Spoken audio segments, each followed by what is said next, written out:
आज 55 दिन चैलेंज का डे नंबर 11 है। हाँ, आज हम इम्पोर्टेंट चीज देखने वाले हैं, ज्योग्राफी का जीके, जिस जो पर्वत पर्वत और झाड़ियों से रिलेटेड है, जो कि बेहतर है। और समझिएगा, देखिए बहुत इंपॉर्टेंट क्वेश्चन आए हैं, बहुत धोध करो रिसर्च करने के बाद ऐसा क्वेश्चन लाते हैं। एक बार लास्ट तक देखिएगा, लास्ट तक जो देखेगा वही टॉप करेगा। हाँ, यही वही एग्जाम निकाले। आइए देखते हैं और समझते हैं। अगर कोई भी क्लास में हो, आपके लिए ये तो बेहतर है। हाँ, देखते हैं, चलिए। जैसे पहला नंबर हम ज्योग्राफी का, इसमें ज्योग्राफी जितना क्वेश्चन है वो सारा ज्योग्राफी का है। ज्योग्राफी का पहला नंबर क्या है? नीलगिरी पर्वत कहाँ है? नीलगिरी की पर्वत जो है भारत में कहाँ है? तो दक्षिण भारत में पड़ती है नीलगिरी की पर्वत। हम सिर्फ क्वेश्चन पर ध्यान देने वाले हैं, अन्यथा कुछ चीज पर नहीं। देखिए, तो नीलगिरी की पर्वत होती है, नीलगिरी की पर्वत मतलब दक्षिण भारत की ओर है। सतपुरा की पर्वत कहाँ है? सतपुरा की पर्वत मध्य प्रदेश है। अब विंध्याचल की पर्वत कहाँ है? तो भारत में है, जो कि मध्य भारत में। और काराकोरम काराकोरम का पर्वत कहाँ है? तो उत्तर भारत में भी है। तो ये काराकोरम का पर्वत उत्तर भारत में पड़ता है। लेकिन सुंदरवन कहाँ पड़ता है? तो सुंदरवन जो है वो पश्चिमी बंगाल में पड़ता है। कहाँ पड़ता है? तो पश्चिमी बंगाल में। यह याद रखिएगा, ऐसे याद कीजिएगा तो बहुत जल्दी याद हो जाता है। इस पर ध्यान दीजिए और चलिए आगे बढ़ते हैं। देखिए, तो यहाँ पर 5 नंबर कंप्लीट हो चुका था। 6 नंबर पर देखते हैं, रॉकी पर्वत कहाँ है? यानी रॉकी किसी नाम है, किसी लड़का नहीं, ये पर्वत का नाम है रॉकी। जैसे कि अरावली पर्वत है, उसी प्रकार ये रॉकी पर्वत कहाँ है? तो यह उत्तरी अमेरिका में है। उत्तरी अमेरिका में ये रॉकी पर्वत होता है। इस पर ध्यान दीजिएगा, ये उत्तरी अमेरिका में है, इसे थोड़ा याद कर लीजिए।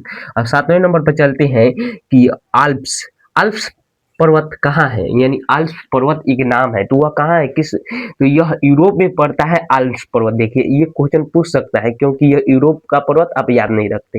यूरोप का पर्वत याद नहीं रखते तो पूछ सकता है, इसे याद रखिएगा। और जो मतलब कि इस 19 क्वेश्चनों में से, यानी मैं 19 नहीं कितना लाया हूँ, तो 16, तो आप इसमें से 10 सही कर पाते हैं तो समझिए बहुत अच्छी तैयारी है। अगर आप 15 सही कर पाते हैं तो आप जीनियस है। यह खुद को साबित कीजिए और आगे बढ़ते हैं। चलिए, हम जैसे कि 8 नंबर को देखते हैं, तो वनों से लाभ क्या होता है? यानी जो वन होता है, तो ऐसे क्वेश्चन पूछ देता है, वनों से लाभ क्या होता है? तो 3 में ऑप्शन दे देगा और चौथे में सभी दे देता है। तो ऑल, तो देखिए, तो वनों से हमें ऑक्सीजन मिलता है, O2। ऑक्सीजन के साथ साथ हमें ईंधन का भी वहां से व्यवस्था हो जाता है, जैसे कि लकड़ियाँ का वहां से फर्नीचर बनाया जाता है, जो कि चेयर टेबुल या कुछ भी बनाया जाता है, तो लकड़ियों का सहायता हो जाता है, या जलावन का ईंधन में भी आ जाता है। और तीसरा कि वर्षा वर्षा का कारण भी जंगल ही होता है। मतलब पौधा के कारण ही वह क्या होता है, आसमान का से बारिश होता है। ये याद रखिएगा, इसका मतलब समझते हैं। 3 चीज है, 1 2 3, तीनों के कारण। और 9 नंबर पर है केटू कहाँ है? यानी केटू कहाँ है भारत में? तो यह काराकोरम रेंज, यानी देखिए, यह भारत हो गया, तो यह भारत है, मानिए एक भारत है यह। सागर तो भारत नहीं है, लेकिन कोई भी भारत है तो एक दक्षिण पश्चिम एक क्षेत्र बांध दिया जाता है। जैसे कि आपका क्षेत्र यह था, आपका क्षेत्र यह। जैसे कि हम नेताओं को क्षेत्र देखते हैं कि एक जो कि मुखिया का क्षेत्र एक गांव होता है, लेकिन जिला परिषद का कितने 4-5 जिले मिलाकर होते हैं, तो उस वैसे ही होती हैं।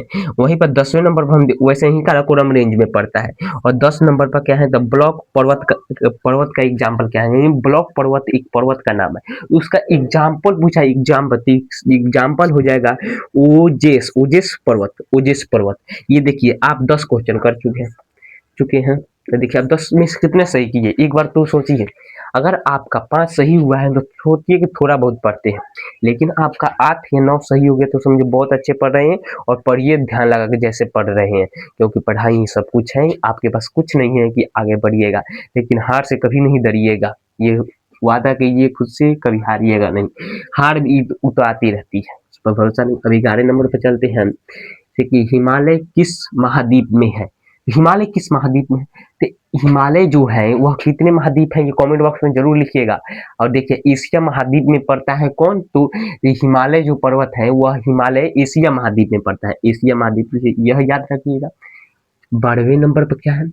सबसे बड़ा जलाशय, यानी सबसे बड़ा जलाशय कौन है? तो सबसे बड़ा जलाशय जलाशय करीबा जलाशय है। करीबा जलाशय को कहा जाता है सबसे बड़ा जलाशय। ऑप्शन में दे दे यह दोनों, तो करीबा को मारिएगा, भाखड़ा को नहीं। लेकिन यह करीबा नहीं दिया तो भाखड़ा को मार दीजिएगा, ये भाखड़ा भी है। इसे हम याद रखते हैं, देखिए इंपॉर्टेंट है, इस पर ध्यान दीजिएगा। और कहते नहीं है मुकद्दर भी आएगी, जिस तरह हार चली गई थी उस तरह मुश्किलें भी चली जाएगी। चलिए हम 13 नंबर पर चलते हैं। तो 13 नंबर क्या है, यानी इसका मतलब यही होता है सबसे ज्यादा वर्षा कहाँ होता है, किस स्थान पर। अगर आप ये 10th पढ़े होंगे तो पता होगा कि ज्यादा वर्षा कहाँ होती है। ये 10th का ही क्वेश्चन है, 100 बार कहता हूँ 10th लेवल का ज्योग्राफी लेकर आता हूँ, साइंस लेकर आता हूँ, जो कि आप लोग बता सके और आप लोग जान सके कि 10th लेवल का बेसिक मजबूत करना है आप लोगों को। देखिए यह मैनसीरामा में मैनसीराम है जो कि सबसे ज्यादा बारिश होती है, लेकिन एक और ऑप्शन है, ये अगर ऑप्शन में यह नहीं दिया तो चेरापूंजी है, तो ये सिक्किम में पड़ता है। मैनसीराम कहाँ पड़ता है, तो सिक्किम में पड़ता है, और चेरापूंजी भी है, तो ये ऑप्शन में नहीं दिया तो आप मार सकते हैं चेरापूंजी। तो आप ये मैनसीराम जो कि सिक्किम में पड़ता है, यह याद रखिए। देखिए मैं पढ़ा हूँ तभी पता है, मैं 10th में ही पढ़ा हूँ, बहुत अच्छे से ज्योग्राफी पढ़ा हूँ। और देखिए 14 नंबर पर चलते हैं। 14 जिम कार्बेट राष्ट्रीय उद्यान कहाँ, यानी जिम कार्बेट राष्ट्रीय उद्यान कहाँ है, तो जिम कार्बेट राष्ट्रीय उद्यान उत्तराखंड में है। उत्तराखंड में है जिम कार्बेट राष्ट्रीय उद्यान को, यह याद रखें। 14 क्वेश्चनों को आप देख चुके हैं जो कि बहुत भी अच्छे लगे हुए जान रहे होंगे। तो देखिए बहुत ये आप एक बार 5 मिनट दे दीजिएगा तो आपको कुछ सीखने को मिलेगा। 5 मिनट, तो 5 मिनट क्यों नहीं देंगे, डेली का 5 मिनट देंगे, डेली का 10 मिनट देंगे, कुछ सीखेंगे डेली।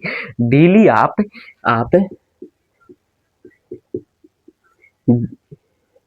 डेली आप मतलब कि 30 मिनट सीखते हैं तो आपको पावरफुल बनने से कोई नहीं बन सकता। नॉलेज आपको कोई ऐसा दिन नहीं जाना चाहिए कि जिस दिन में आप पढ़े ना हो। हाँ खाना नहीं खा सकते उस दिन, लेकिन पढ़े बिना वह दिन बीत नहीं सकता। वैसा दिन बनाइए तो वैसा जिंदगी बनेगा, एक लग्जरी, उस पर ध्यान दीजिएगा। और चलिए आगे बढ़, डेली आप 30 मिनट सीखने कुछ यहाँ पर 10 मिनट सीखिए, और कोई भी स्किल सीख रहे हैं तो सीखिए 10 से 15 मिनट, या आप ज्यादा समय दे सकते हैं बेहतर बनना है तो देखिए सीखिए, लेकिन पढ़ना तो अलग की बात है, लेकिन सीखना अलग की बात है। तो सीखिए और पढ़िए, तो पढ़िए आप 10 से 15 मिनट देने से आपको कुछ फायदा हो रहा है तो देखिएगा जरूर, और लाइक सब्सक्राइब दोस्तों में भी शेयर कीजिएगा कि वह भी लोग सीखे। 14 नंबर देख लिया, 15 नंबर पर देखते हैं कंचनजंगा कहाँ स्थित है। देखिए कंचनजंगा यह पर्वत है, पता है आप लोगों को, क्योंकि ये बहुत बहुए वाला क्वेश्चन है। तो यह आपको पता है कि इंडिया का नेपाल की सीमा, इंडिया और नेपाल के सीमा के बीच में है कौन, तो कंचनजंगा पर्वत। कंचनजंगा पर इसका देश पूछेगा कहाँ देश है तो वह अलग क्वेश्चन है, लेकिन यह कहाँ स्थित है, तो स्थित जहाँ पर है वह पूछा है तो भारत और नेपाल की सीमा में के बीच में स्थित है। वहीं पर देखते हैं इंडिया में सबसे ज्यादा बांस वाला जंगल, यानी इंडिया में सबसे ज्यादा बांस यानी बम्बू वाला जंगल कहाँ है, तो किस जगह पर है, तो उत्तरी और पूर्वी इंडिया में। जो उत्तरी और पूर्वी इंडिया की ओर आप बढ़िएगा तो आप ज्यादा पाइएगा वहां पर बांस होता है, तो बांस होता है तो वहां पर आप बांस देखिएगा। ये देखिए 16 क्वेश्चन है, और देखिए मैं 17 और 18 और 19 मैं 3 क्वेश्चनों को आप लोगों को दे रहा हूँ कि आप इन सब में से 3 क्वेश्चन बनाइए और तीनों का आंसर भी ढूंढिए, क्योंकि आपको बनना है टॉपर और आपको बनना है जीनियस। तो जीनियस बनना है तो लाइक सब्सक्राइब कर दीजिएगा चैनल को, और ऐसे ही बने रहिए 55 दिन चैलेंज में लाइक सब्सक्राइब कीजिएगा। जय हिंद, मिलते हैं अगले क्लास में।